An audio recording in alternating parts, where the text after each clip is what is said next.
জয় গুরু।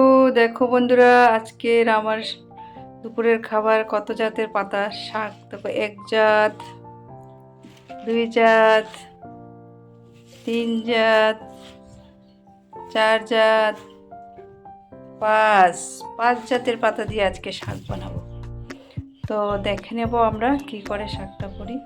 জয় গুরু। কড়াইয়ের মধ্যে শুকনো লঙ্কা 5 ফোড়ন দিয়েছি। আজকে শাকটাতে আমি রসুন সম্বাদ দেবো না, রসুন সম্বাদ দিয়েও ভালো রান্না করা হয়, নিরামিষ করবো। তাই বাড়ির মধ্যে আজকাল বৃষ্টি পড়েছে, বৃষ্টির সিজনে বাড়ির সাইডে বেড়ে কত লতা পাতা উঠে। অনেক সময় অনেক ধরনের লতা পাতা গাছ আমাদের খুব উপকারে লাগে। সব কিছু মিলিয়ে 4-5 জাতের মিলিয়ে সপ্তাহে 1-2 দিন শাক খাওয়া খুবই ভালো। সবুজ শাক সবজি তো এমনিতেই ভালো, শাক খেলে কোষ্ঠকাঠিন্য দূর হয়। তাই আমি আজ বাড়ি থেকে তুলে নিয়ে আসলাম। শুকনো লঙ্কা 5 ফোড়ন দিয়ে, কাঁচা লঙ্কা দিয়ে তার মধ্যে শাকটা ঢেলে দিলাম। কড়াই ভর্তি হয়ে গেছে, এত শাক তুলে এনেছি। শাকগুলা বড় বড় করেই কেটে দিয়েছি, মজা যাবে একদম, দেখতে কত ভালো লাগে না? কিন্তু আমি আজকে কি কি পাতা শাক এনেছি সবাই একটু কমেন্টে বলবে, দেখি তো কে কে চিনো, কি কি পাতা বলতে পারো কিনা আমাকে জানাবে। পাতাগুলোর নাম বলবো না, সবার থেকে আমি জানতে চাই। শাকটা সম্বাস দিয়ে সাইডে দিয়ে একটু জল দিয়ে দেব, জল দিয়ে ঢাকা দিয়ে দেব।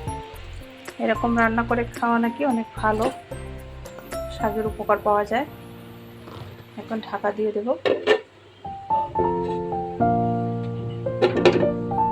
সামান্য পরিমাণে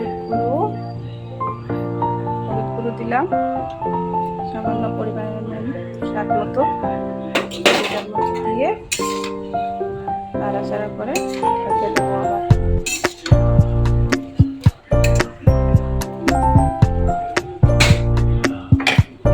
ঢাকা দিয়ে চলো। দেখুন বন্ধুরা, এক কড়াই শাক আমি দিয়েছিলাম সম্বাস, ঢাকনাটা উঠিয়ে দেখি, বাহ, সব শাক একদম মজা, একদম অল্প হয়ে গেছে। জল দিয়ে ঢেকে রেখেছি, খুব সুন্দর হয়ে গেছে, ফুটে গেছে। ভালো হলো আমি প্রথমবার যেভাবে শাক রান্না করেছি, তাহলে আমি ভাজা ভাজা করে রান্না করি। এই শাকটা নাকি খুব ভালো